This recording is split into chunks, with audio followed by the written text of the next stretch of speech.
Thank you, everybody, for coming to the College Football Betting with Aaron Torres YouTube channel. If you could do me a quick favor, see that little subscribe button at the bottom of the screen. Go ahead, click that subscribe button. It helps our channel grow. It helps our audience grow. I appreciate it more than you know, as we're talking college football on this channel year round. Appreciate your support. Click that subscribe button. Beautiful Fayetteville, Arkansas, down to Razorback Stadium, where the Arkansas Razorbacks are hosting the Tennessee Volunteers, okay? Tennessee, coming off that bye, they are a 13.5-point favorite in this game, over-under set at 60.5. Let's go ahead and dive in. Let's start with the Arkansas perspective. Listen, it's frustrating. I get it. Saturday after the A&M game, did have those Arkansas fans DMing me, sending me, screenshots of Sam Pittman's contract. Torres, you're in the media. Torres, can you call this out? It's nonsense. It's ridiculous. And I get the frustration. Arkansas could be 5-0. They're 3-2. You win the game against Auburn in a fashion that isn't pretty, but you find a way to win. And I'm not trying to discredit that win, but you kind of feel like you easily could be 5-0 going into this game. But I also understand the frustration for people that were tagging me, Torres, call out Pittman, Torres, you need to speak up. I get it, right? Is because you could be 5-0. You outplayed Oklahoma State. You didn't win.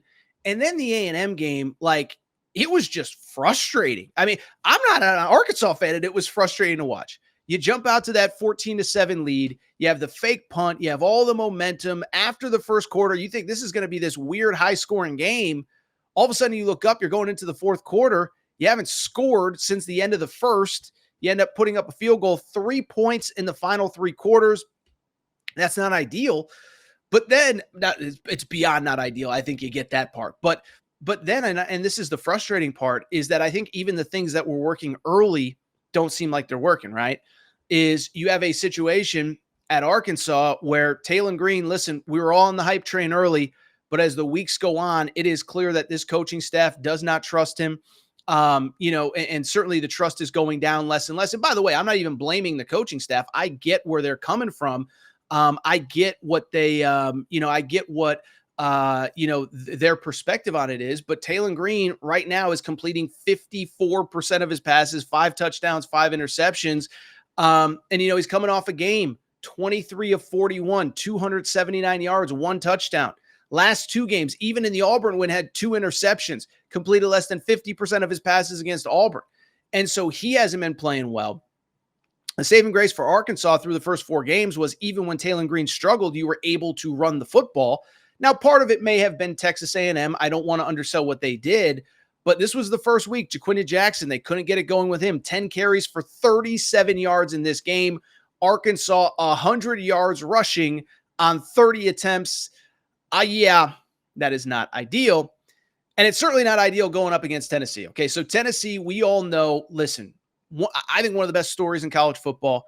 And to me, what makes it such a good story, one, obviously team playing well, historic program that hasn't been this good, in my opinion, in a long time, a lot of season left.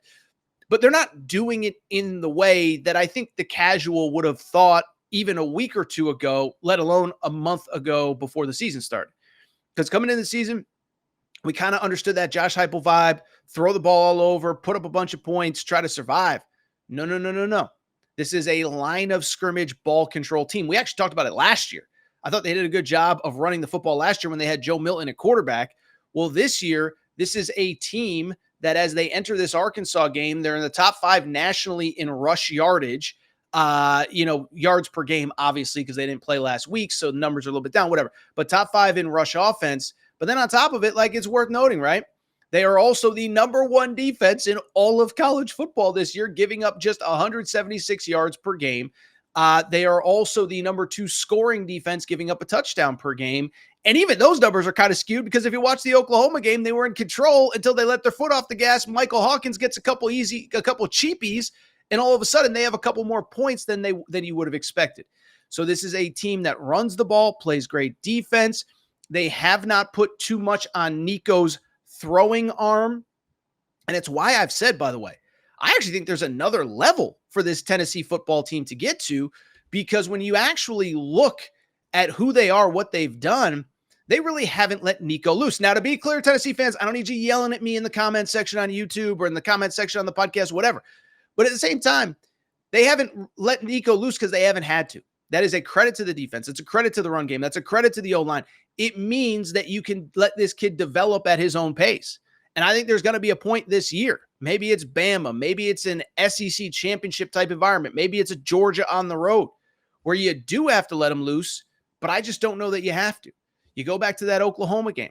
Yeah, he hit the one big pass, but it was mostly run game. It was mostly defense. Tennessee got up big, and Josh Heupel said, I trust my defense to get us out of here without us having to throw the ball or, keep putting up points.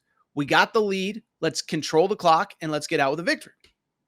And so I bring it up because I'll be honest. Like, I know I just took the under in the first game.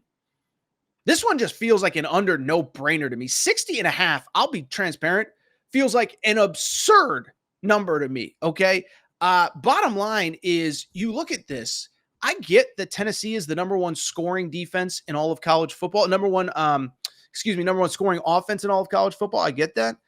But at the same time, like let's have a conversation about this.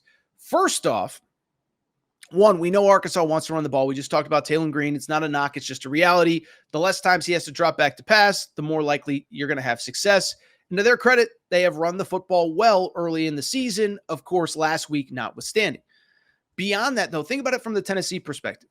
We just saw 2 weeks ago, Josh Heupel on the road basically say, I don't need to put too much on the plate of my redshirt freshman quarterback. Well, let's go to Saturday night.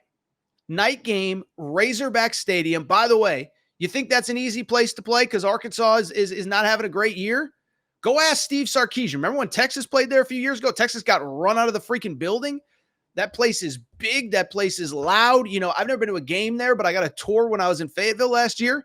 That place is bigger than you think on TV, and it's not the kind of place that, no offense, Arkansas fans, but when the average college football fan is talking about the best venues in the league, they talk Neyland Stadium, they talk Tiger Stadium, maybe whatever. But Razorback Stadium gets loud and it is intimidating. I saw even Greg McElroy said earlier this week, he was at the Touchdown Club there, that, listen, you still got Tennessee, LSU, Texas, and Ole Miss at home. You're going to get at least one of them, if not more. And so I'm not ready to sit here and say that Arkansas is going to get this win, because I think the Tennessee defense is actually very, very good and still somehow underrated. But listen, I think it's going to be close, and I think it's going to be low scoring. I don't think Josh Heupel, by all accounts, is an egoless guy. I mean, when he goes to his alma mater and he just wants to get out with the win without embarrassing anybody or without whatever, he just cares about the W. And so you look at this game, I don't think he's going to put too much on Nico's plate. He's going to let Dylan Sampson run the ball. He's going to rely on the defense, and Arkansas is going to do the same. And to the credit of Arkansas, one, as I said, they're running the football well. Two, the defense has been fine. It hasn't been great. But listen, we're coming off of a game against Texas A&M in which they gave up well under 300 yards of total offense. So again, to me, a no-brainer. It's hard for me to pick against Tennessee. I think they, I don't know that they're the best team in the country, but they're in that short conversation. But do think this is low scoring. That number of 60 feels crazy to me. I got to take the under. This one, 27-13, 28-14. I don't think we get anywhere close to 60.